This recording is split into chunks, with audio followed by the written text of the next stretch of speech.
Hello guys, I hope कि आप सब मस्त झकास एंड बिंदास होंगे। गाइस, आज हम बात करने वाले हैं नीट 2024 के क्वेश्चन पेपर को लाइन बाय लाइन एनसीईआरटी के साथ।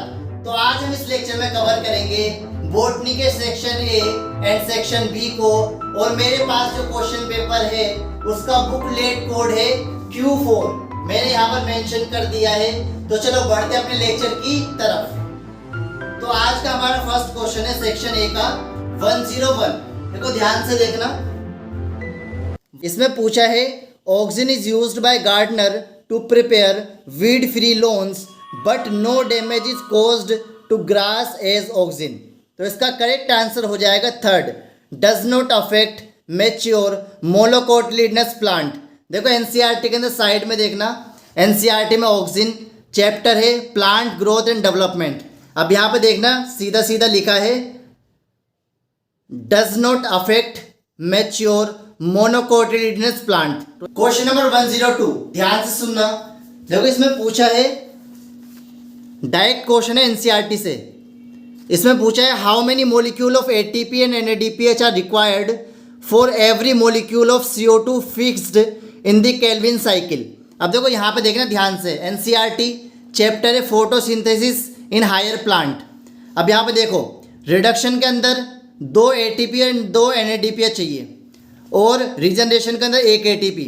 तो टोटल कितना हो जाएगा 3 molecule of ATP and 2 molecule of NADPH। देखो एनसीईआरटी की लाइन में यहाँ पे लिखा है रिडक्शन के अंदर 2 molecule of ATP and 2 NADPH, और यहाँ पे रीजनरेशन के अंदर 1 ATP। क्वेश्चन नंबर 103, ध्यान से देखना, डायरेक्ट फिगर दिया है एनसीईआरटी का। देखो यहाँ पे देखो, इसने सीधा सीधा पूछ लिया यहाँ पर। देखो दोनों फिगर एनसीईआरटी के। In the given figure which component has thin outer walls and highly thickened inner walls. अब देखो यहाँ पे डायरेक्ट आंसर हो जाएगा गार्ड सेल। देखो यहाँ पे एनसीईआरटी की लाइन में लिखा है, देखो यहाँ पे देखना, in grasses the guard cell are dumbbell shaped. The outer wall of guard cell away from the stomatal pore are thin and the inner wall towards the stomatal pore are highly thickened. तो सीधी direct line आई है, answer हो जाएगा इसका सी। Question number 104, ध्यान से देखना, list 1 and list 2 को match करना है यहाँ पर। देखो लिस्ट 1 लिस्ट 2 को, न्यूक्लियोलस ये site for active ribosomal RNA synthesis कहाँ पे लिखा है?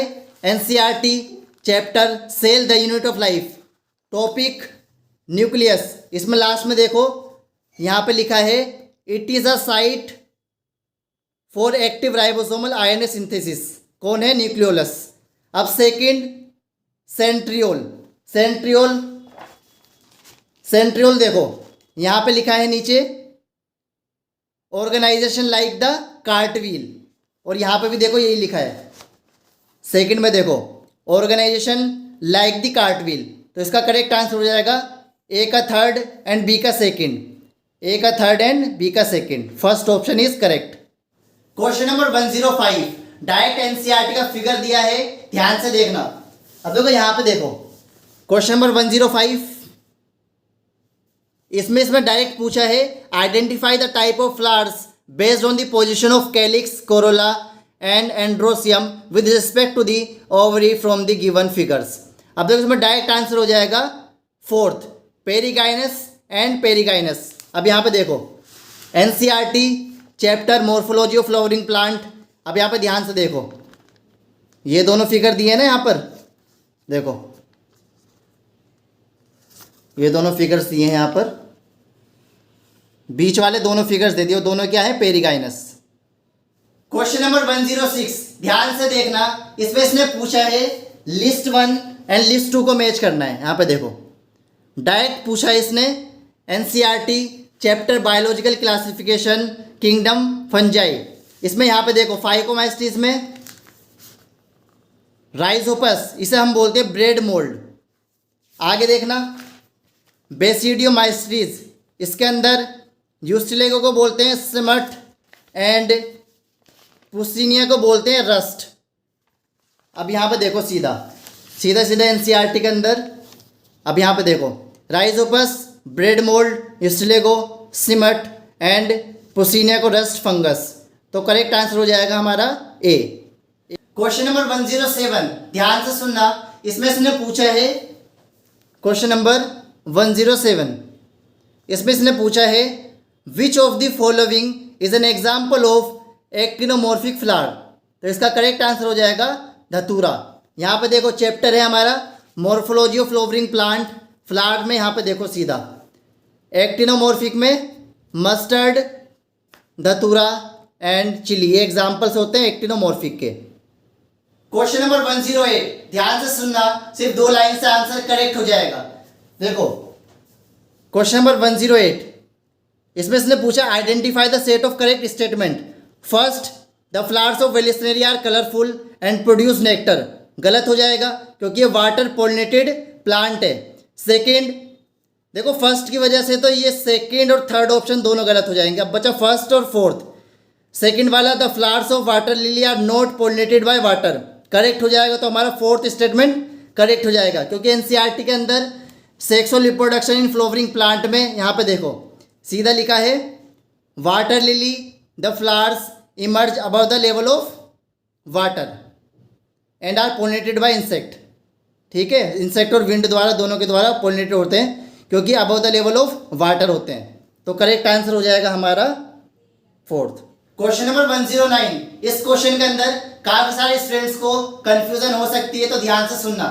देखो इसमें इसने पूछा है क्वेश्चन नंबर 109, इसमें इसने पूछा है a pink flower snapdragon plant was crossed with a red flowered snapdragon plant, what type of phenotype is are expected in the progeny. अब देखो इसने सीधा पूछा है कि स्नैपड्रैगन के पिंक फ्लावर को अगर हम क्रॉस कराएं किससे, रेड फ्लावर स्नैपड्रैगन, इसका मतलब है कि देखो रेड कैपिटल आर को हमें क्रॉस कराना है कैपिटल आर स्मॉल आर से। तो जाहिर सी बात है, देखो कैपिटल आर स्मॉल आर दोनों को अगर क्रॉस कराएंगे तो रेड और पिंक दोनों आएंगे, यानी कि कैपिटल आर भी आएगा और कैपिटल आर स्मॉल आर भी आएगा। तो यहाँ पे हमारा करेक्ट ऑप्शन हो जाएगा बी।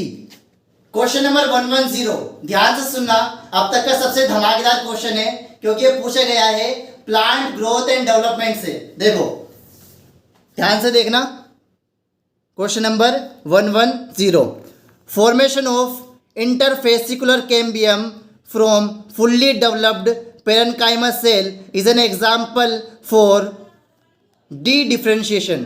अब कहाँ से पूछा है, देखो प्लांट ग्रोथ एंड डेवलपमेंट।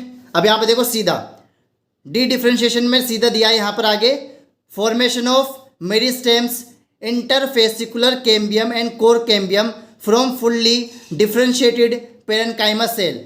कहाँ से लाइन दी है, क्वेश्चन नंबर 111, ध्यान से सुनना, इसमें इसने पूछा है लिस्ट 1 और लिस्ट 2 को मैच करना है। यहाँ पर देखो फर्स्ट, 2 और मोर अल्टरनेटिव फॉर्म ऑफ जीन क्या कहलाता है, एलील, और कुछ हो ही नहीं सकता यहाँ पर। Second, cross of F1 progeny with homozygous recessive plant क्या कहलाता है, टेस्ट क्रॉस, क्योंकि ये तो डायरेक्ट लाइन एनसीईआरटी की चैप्टर है हमारे पास principle of inheritance and variation. यहाँ से सीधी लाइन छपी है, देखो टेस्ट क्रॉस में लिखा है ना, मेंडल ने tall plant from F1 with a dwarf plant, तो सीधा ये हो जाएगा टेस्ट क्रॉस। तो इसका करेक्ट आंसर हो जाएगा हमारे पास ए का थर्ड एंड बी का फोर्थ, सी का फर्स्ट, डी का सेकंड। क्वेश्चन नंबर 112, ध्यान से देखना, इसमें इसने पूछा है which one of the following is required for the dark reaction of photosynthesis. अब यहाँ पर देखो सीधा सीधा ATP NADPH, क्योंकि एनसीईआरटी के अंदर chapter photosynthesis in higher plant, यहाँ पे इसमें सीधा सीधा लिखा है dark reaction depend on product of light reaction that is ATP and NADPH। और लाइट रिएक्शन के लिए हमें क्या चाहिए, CO2 तो ज़रूरी है। देखो यहाँ पे रिएक्शंस में भी लिखा है CO2 रिक्वायर्ड है लाइट रिएक्शन के लिए। तो ये हमारे तीनों ऑप्शंस करेक्ट हो जाएंगे, ये तीनों। तो हमारा करेक्ट आंसर हो जाएगा थर्ड, फोर्थ नहीं होगा क्योंकि CO2 तो रिक्वायर्ड है, CO2 नहीं होगा तो ATP NADPH कैसे बनेंगे। तो हमारा करेक्ट आंसर होगा थर्ड। क्वेश्चन नंबर 113, ध्यान से सुनना, डायरेक्ट एनसीईआरटी की लाइन से है। देखो इसमें इसने पूछा है given below are two statement, दो स्टेटमेंट दिए हैं। फर्स्ट है chromosomes become gradually visible under the light microscope during leptotene stage, सही है। सेल साइकिल सेल डिवीजन में म्योसिस फर्स्ट, यहाँ पे देखो सीधा लिखा है लेप्टोटिन में chromosomes become gradually visible under the light microscope. Second statement दिया है डिसोल्यूशन ऑफ स्लेप्टोनेमल कॉम्प्लेक्स किस में होता है, डिप्लोटिन, करेक्ट है। यहाँ पे देखो डिप्लोटिन में लिखा है सीधा सीधा डिसोल्यूशन ऑफ स्लेप्टोनेमल कॉम्प्लेक्स, तो ये दोनों स्टेटमेंट इसके करेक्ट हो जाएंगे। क्वेश्चन नंबर 114 डायरेक्ट एनसीईआरटी की लाइन से, ध्यान से देखना। देखो इसमें पूछा है, इसने सीधा एनसीईआरटी की लाइन से है। इसमें देखो spindle fibre attach to kinetochore of chromosome during metaphase. देखो एनसीईआरटी में सेल साइकिल सेल डिवीजन, यहाँ पे देखो लिखा हुआ है ये रहा spindle fibre attach to kinetochore of chromosome, कहाँ पर, मेटाफेज। तो इसका करेक्ट आंसर हो जाएगा हमारा सेकंड। क्वेश्चन नंबर 115 ये लाइन तो एनसीईआरटी के बच्चे छोड़ ही देते हैं। देखो इसमें इसने पूछा है सीधा सीधा बिल्कुल स्टेटमेंट दिए हैं। देखो what is the fate of a piece of DNA a carrying only gene of interest which is transferred into an alien organism. First statement ने गलत दिया है, the piece of DNA would be able to multiply itself independently in the progeny cell of organism. अब कहाँ पे लिखा है देखो बायोटेक्नोलॉजी प्रिंसिपल एंड प्रोसेस, यहाँ पे देखो सीधा यहाँ से उठाइए लाइन। अब देखो यहाँ पे लिखा है the piece of DNA would not be able to multiply, और यहाँ पे लिखा है एबल टू मल्टीप्लाई, तो यहाँ पे ये गलत हो जाएगा। तो हमारे दो स्टेटमेंट फर्स्ट एंड फोर्थ गलत। अब बी देखो it may be integrated into the genome of the recipient, correct है। देखो आगे लिखा है यहाँ पर when it get integrated into the genome of the recipient it may multiply and able to inherited along with the host DNA। तो ये correct हो जाएगी लाइन हमारी बी, और बी के हिसाब से हमारा करेक्ट आंसर हो जाएगा थर्ड। क्वेश्चन नंबर 116 ध्यान से सुनना। इसमें इसने पूछा है देखो the lactose present in the growth medium of bacteria is transported to the cell by the action of permease, third हो जाएगा। कहाँ पे लिखा है NCERT chapter molecular base of inheritance lac operon में, यहाँ पे देखो यहाँ पे लिखा है the lactose is transported into the cell through the action of permease, तो इसका करेक्ट आंसर हो जाएगा थर्ड। क्वेश्चन नंबर 117 ध्यान से सुनना। इसमें इसने दो स्टेटमेंट दिए हैं। देखो first parenchyma is living but collenchyma is dead tissue, गलत। Second gymnosperms lack xylem vessels, correct है, but presence of xylem vessels is the characteristic property of angiosperm, ये करेक्ट है। इसका मतलब statement first is false but second is true. अब कहाँ पे लिखा है देखो एनाटॉमी ऑफ फ्लावरिंग प्लांट, यहाँ पे देखो जाइलम के अंदर लिखा है gymnosperm lack vessels in their xylem, और यहाँ पे देखो in flowering plant tracheids and vessels are the main water transporting element, ठीक है। तो यहाँ पे इसका फर्स्ट फॉल्स हो जाएगा और सेकंड करेक्ट हो जाएगा स्टेटमेंट। क्वेश्चन नंबर 118 ध्यान से सुनना। इसमें इसने पूछा है 118 डायरेक्ट एनसीईआरटी से which one of the following is not a criteria of classification of fungi, कौन सा क्राइटेरिया ऑफ क्लासिफिकेशन नहीं है। सेकंड मोड ऑफ न्यूट्रिशन नहीं होता, कहाँ पे लिखा है देखो बायोलॉजिकल क्लासिफिकेशन चैप्टर, यहाँ पे देखो सीधा लिखा है कौन कौन से हैं, morphology of mycelium, second mode of spore formation, third fruiting bodies. Question number 119 इसमें थोड़ी सी कंफ्यूजन हो सकती है, देखो ध्यान से सुनना। इसमें से सीधा सीधा पूछा है in a plant black seed colour capital B और small b is a dominant और वाइट सीड कलर, यानी कि ये दोनों डोमिनेंट है स्मॉल बी, यानी कि ब्लैक सीड डोमिनेंट है वाइट सीड कलर के ऊपर। In order to find out the genotype of the black seed plant with which of the following genotype will you cross it, यानी कि इसे किससे क्रॉस किया जाए, कैपिटल बी और कैपिटल बी स्मॉल बी को इन चारों ऑप्शन में से किससे क्रॉस करें कि हमें जीनोटाइप मिले ब्लैक सीड का। तो एक ही ऑप्शन है स्मॉल बी, क्योंकि इसके ऊपर ही तो डोमिनेंट है ना, ये दोनों डोमिनेंट है इसके ऊपर। अगर इसे इसके साथ क्रॉस कराएंगे तभी हमें ब्लैक का जीनोटाइप मिलेगा। समझ आया? क्रॉस करके देखना, इसे इसके बीच में या फिर इसके और इसके बीच में, और हमें मिल जाएगा ब्लैक सीड का जीनोटाइप। क्वेश्चन नंबर 120 120, ये भी काफी सारे स्टूडेंट छोड़ देते हैं, ध्यान से सुनना। देखो 120 डायरेक्ट एनसीईआरटी की लाइन से दिया है। स्टेटमेंट बताने कौन सा करेक्ट है कौन सा रॉन्ग है। Tropical region show greatest level of species richness because, reason बताने की क्यों है स्पीसीज रिचनेस। अब यहाँ पे देखो chapter biodiversity and conservation, topic pattern of biodiversity. अब यहाँ पे देखो, यहाँ से डायरेक्ट एनसीईआरटी की लाइन छापी है। सबसे पहले यहाँ से ट्रॉपिकल लेटीट्यूड से लेके relatively undisturbed for millions of years. देखो यहाँ पे देखो फर्स्ट लाइन बिल्कुल एग्जैक्ट छापी है, तो ये हमारा करेक्ट हो जाएगा। Second, tropical environment are more seasonal, गलत हो जाएगा। क्यों हो जाएगा गलत?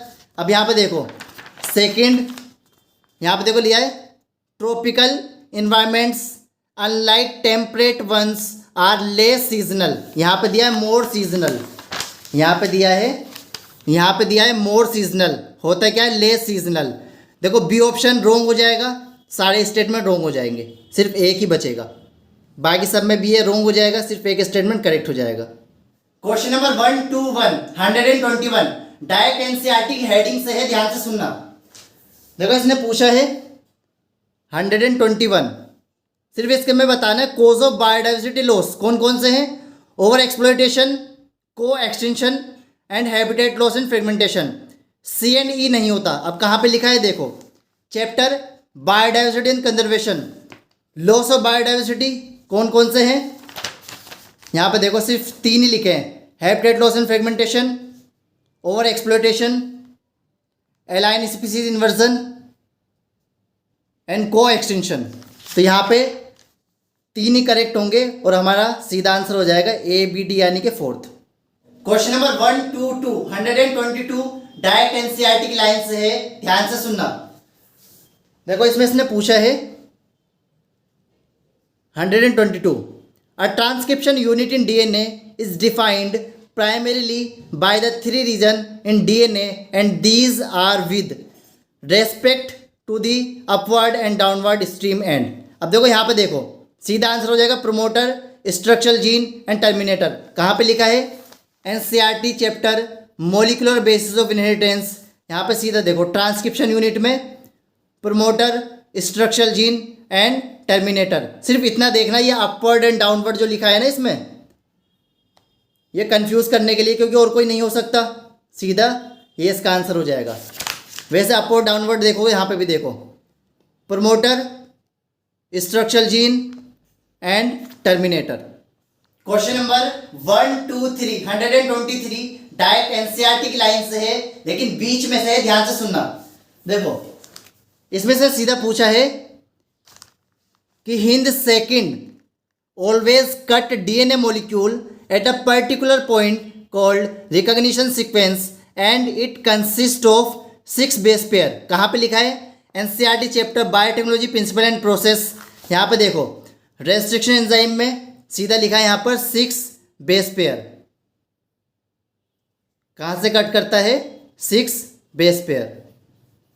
Hind second. Question number 124 direct NCERT की लाइन से है। देखो इसमें इसने सीधा सा पूछा है the cofactor of the enzyme carboxypeptidase. Carboxypeptidase का कोफैक्टर होता है जिंक। कहाँ लिखा है? चैप्टर बायोमोलिक्यूल कोफैक्टर टॉपिक में। यहाँ पे देखो सीधा लिखा है example zinc is a cofactor for the proteolytic enzyme carboxypeptidase. Question number 125 देखो ध्यान से सुनना, सिर्फ एक ऑप्शन से आंसर करेक्ट हो जाएगा। अब यहाँ पे देखो लिस्ट 1 एंड लिस्ट 2 को मैच करना है। अब यहाँ पे ध्यान से देखना, क्लोस्ट्रीडियम ब्यूटाइलिसम, इसका हो जाएगा फर्स्ट का थर्ड ब्यूटाइरिक एसिड। कहाँ लिखा है? एनसीईआरटी में माइक्रोब्स इन ह्यूमन वेलफेयर, यहाँ पे ध्यान से देखना, लिखा है क्लोस्ट्रीडियम ब्यूटाइरिसम ब्यूटायरिक एसिड। तो फर्स्ट का थर्ड दो ऑप्शन में सेकंड एंड फोर्थ कैंसिल हो जाएगा। अब देखो बी का फर्स्ट देखने की जरूरत नहीं है। अब सी पे आ जाओ सीधा, ट्राइकोडर्मा पॉलीस्पोरम साइक्लोस्पोरिन ए, कहाँ लिखा है देखो, cyclosporin A produce by Trichoderma polysporum, क्या है, एक फंगस है, इससे प्रोड्यूस होता है साइक्लोस्पोरिन ए। तो करेक्ट आंसर हो जाएगा हमारा इसका थर्ड, ए का थर्ड, बी का फर्स्ट, सी का फोर्थ एंड डी का सेकंड। क्वेश्चन नंबर 126 ये तो सभी बच्चों का आता होगा, देखो ध्यान से सुनना। देखो question number 126, list of endangered species was released by, कौन रिलीज करता है, list of endangered species, IUCN, international union for conservation of natural resources. देखो यहाँ पर IUCN। क्वेश्चन नंबर 127 इसमें जो डेफिनेशन दी है वो ऑप्शन में नहीं है, देखो ध्यान से देखना। इसमें लिखा है the type of conservation in which the threatened species are taken out from their natural habitat and place in special setting where they can be protected and given special care is called XC2 conservation. क्योंकि यहाँ पे देखो NCERT के अंदर biodiversity and conservation, XC2 conservation की definition यहाँ पे दी है, बट ऑप्शन में नहीं है। इन C2 नहीं हो सकता, ये दोनों नहीं हो सकते, बचा कौन सा, बी ऑप्शन, क्योंकि बायोडाइवर्सिटी कंजर्वेशन के टाइप्स हैं। देखो बायोडाइवर्सिटी कंजर्वेशन में इन C2 कंजर्वेशन और XC2 कंजर्वेशन, तो एक ही ऑप्शन बचता है हमारे पास, B. Question number 128 direct NCERT की लाइन से है, देखो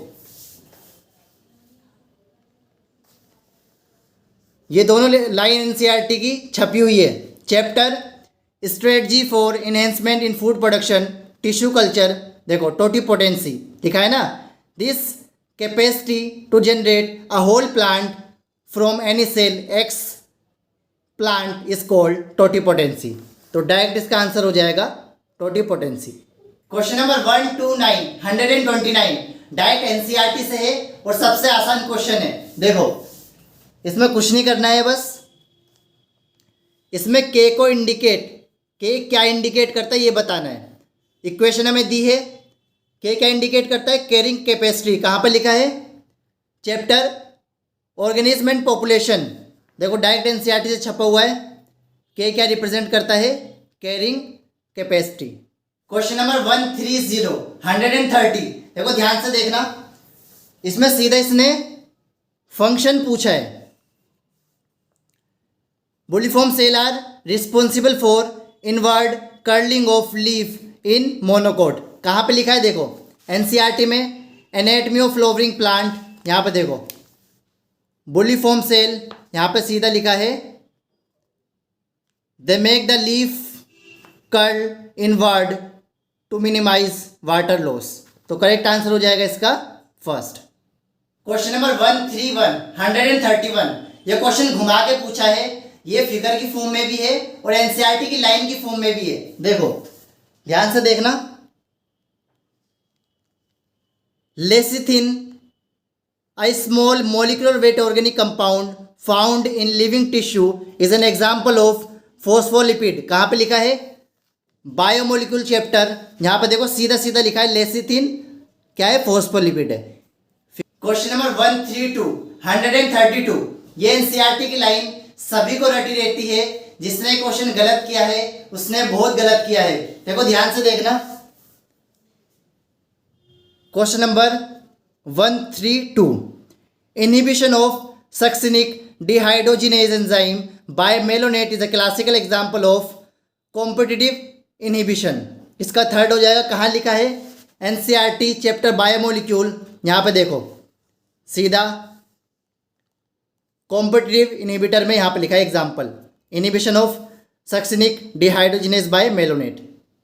क्वेश्चन नंबर 133 डायरेक्ट NCERT की लाइन से है। देखो इसमें दो स्टेटमेंट दिए हैं, first BT toxins are insect group specific and coded by a gene CRY1AC, ये तो करेक्ट है। अब देखो सेकंड में जो बेसलेस थ्योरेंजेनेसिस होता है वो एल्कलाइन पीएच पे एक्टिव होके इंसेक्ट के गट को खराब कर देता है। यहाँ पे लिखा है एसिडिक पीएच, तो ये रॉन्ग हो जाएगा। तो करेक्ट स्टेटमेंट होगा third. First true and second false, third is correct. अब देखो कहाँ पे लिखा है, chapter biotechnology and its application. अब यहाँ पे देखो ध्यान से,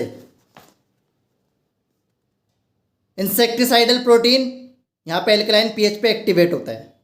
क्वेश्चन नंबर 134 ये फिगर और स्टेटमेंट दोनों की फॉर्म में दिया है। देखो ध्यान से देखना, इसमें सीधा सीधा पूछा है identify the part of seed from the given figure which is distinct to form root when the seed germinate. यहाँ पे सीधा सीधा आंसर हो जाएगा सी क्या है, रेडिकल। अब देखो एनसीईआरटी में sexual reproduction in flowering plant, अब यहाँ पे देखो क्या दिया, आर रेडिकल, और रेडिकल को हम क्या बोलते हैं, एनसीईआरटी में ही दिया है। देखो यहाँ पे देखना, रेडिकल को क्या बोलते हैं, root tip. Question number 135 botany के सेक्शन ए का लास्ट क्वेश्चन है, ध्यान से देखना। इसमें इसने पूछा है, सीधे स्टेटमेंट दिए हैं मेंडल्स लॉ ऑफ डोमिनेंस। अब देखो यहाँ पे देखना, out of one pair of factor one is dominant other is recessive, सही है। देखो chapter principal of inheritance and variation, law of dominance में ये तीन दिए हैं, फर्स्ट सेकंड और थर्ड करेक्ट हो जाएंगे। एलियल डजंट शो एनी एक्सप्रेशन, ये नहीं है, लॉ ऑफ डोमिनेंस का ये स्टेटमेंट नहीं है। अब देखो लास्ट वाला देखो, the expression of only one of the parent of character is found in monohybrid cross, ये सही है। देखो यहाँ से दिया है, इस लाइन से उठा के दिया है लास्ट वाला स्टेटमेंट, तो करेक्ट हमारा हो जाएगा इसका सेकंड ऑप्शन।